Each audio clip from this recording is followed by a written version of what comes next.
What's good, y'all? It's the Be Long Show. Today I'm going to tell you about trying to be friends with people, trying to keep relationships, being attached to things like jobs and all these other things.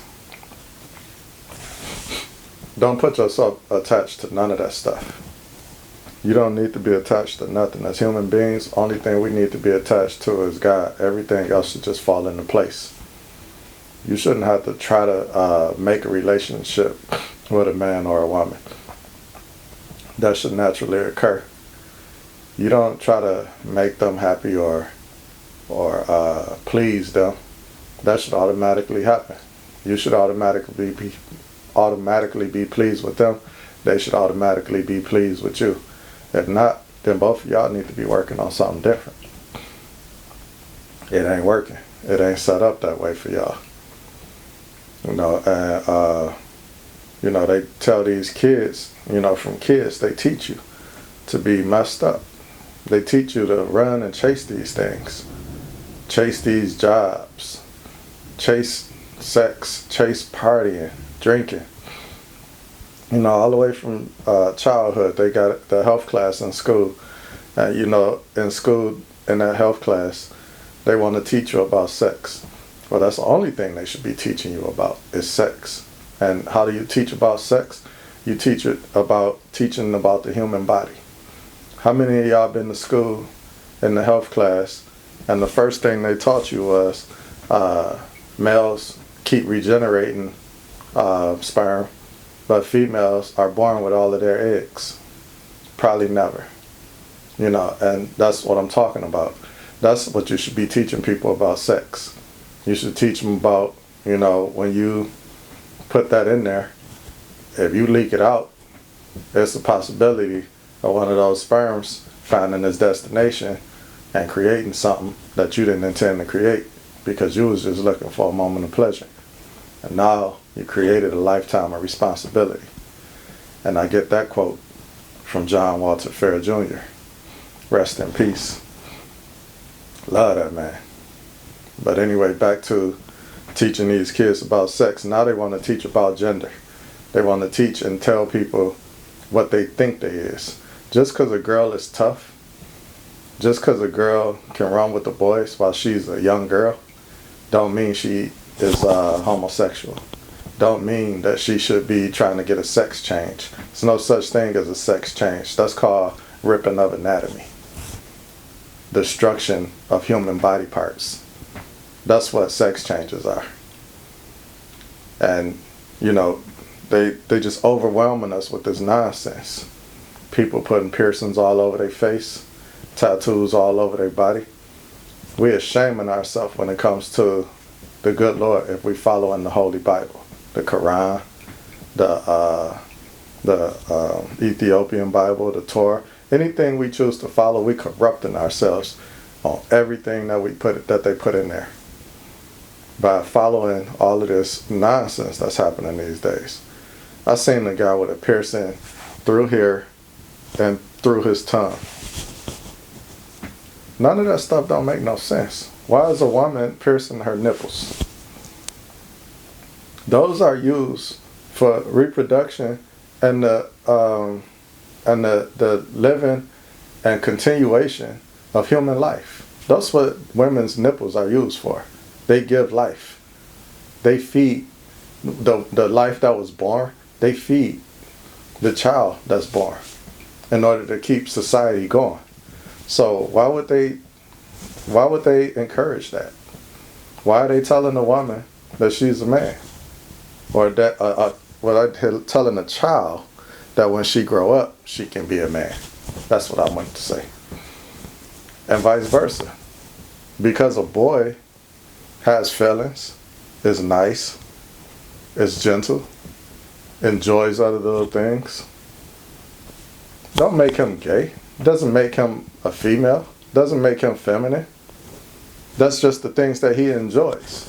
As a little child, I played with my sister dolls. I learned how to braid hair. I followed my sister with a lot of things. That's why I'm successful at work today. For one thing, I wouldn't even have the job I got right now if it wasn't for my sister. I watched that girl type. And I love watching her type on that typewriter and to get to the end and bing and come back around, boom. And some people would think that was feminine because women was the typists back then. But no, it wasn't feminine. I just liked that. And I saw something that she was doing. And come to find out, I'm a good mechanic too. So I'm watching the mechanics of that typewriter. And I'm fascinated by it. And that's how I learned to type and why I love to type. But who would have knew that? Not some idiot that's telling me I'm feminine because I like to see the stuff that girls do. That's why I can tie a lifeline, because I learned how to braid. How many people can do that? And then think about it. You braid well.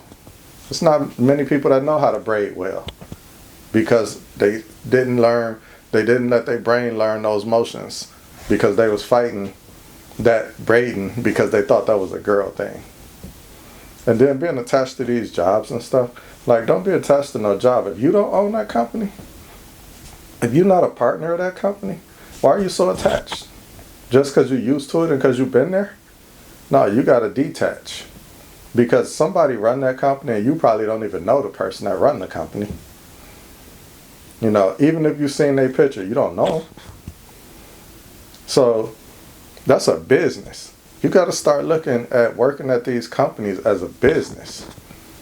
That's you partnering with them. You're going to give them a service in order for them to give you the things that you are demanding, which should be healthcare, dental, vision, hourly wage. Those are a retirement. Those like some of the things that you should be looking for out of a business.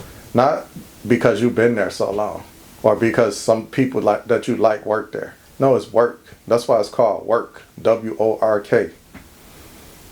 You have to start thinking. And when people make decisions or piss you off at work, they got steps that you can take in order to manage those things and to deal with those things. One of them is called the grievance. Use the grievance. Don't just let the grievance just be there. Use the grievance, a written grievance. And everything that you grieve or you do, you print that out. And you keep it. You need to keep that. I don't care if you work there for 20 years. Keep that document. Because they going to keep it. If you got a problem with a manager, it's somebody that you can report that manager to. If you got a problem with the president, it's somebody you can report that person to if it's a corporation. Don't be attached. If they're not treating you right, if the corporation not treating you right, or you don't like what they're doing, or you don't like your pay, then you need to go start looking for another corporation and make sure that your resume is on point. Don't cheat your resume and then think somebody's just going to give you something. Put your stuff together the proper way. Do everything the right way. And then you won't be complaining and crying about what's going on in your life. You create your life, not somebody else. Not some company. None of that stuff. If you work for a company in the United States of America, nobody can destroy what you're doing at that company but you. Because you can go work for another company. Because that's what it is, work. They don't owe you and you don't owe them. So don't go to work complaining unless you're going to do something about it. If you ain't doing nothing about it, don't complain. If you're doing something about it, you got a right to complain. Because you working through handling your business. But when you complain, also take notes for yourself for your complaints. That's going to be your motivation on the documents that you're putting together, or your resume, or any of that other type of stuff that you need to manage and handle in order to continue to help yourself, motivate yourself to put together the proper documents and the proper steps and workflow to get out of that place. This is the B Long Show. Coming at you with a little bit of knowledge, because I got a little bit of knowledge these days. Don't hold yourself up by doing nothing. Continue to push yourself forward by doing something. Basic learning, opportunity, and natural growth. Young humanitarian style. I'm out.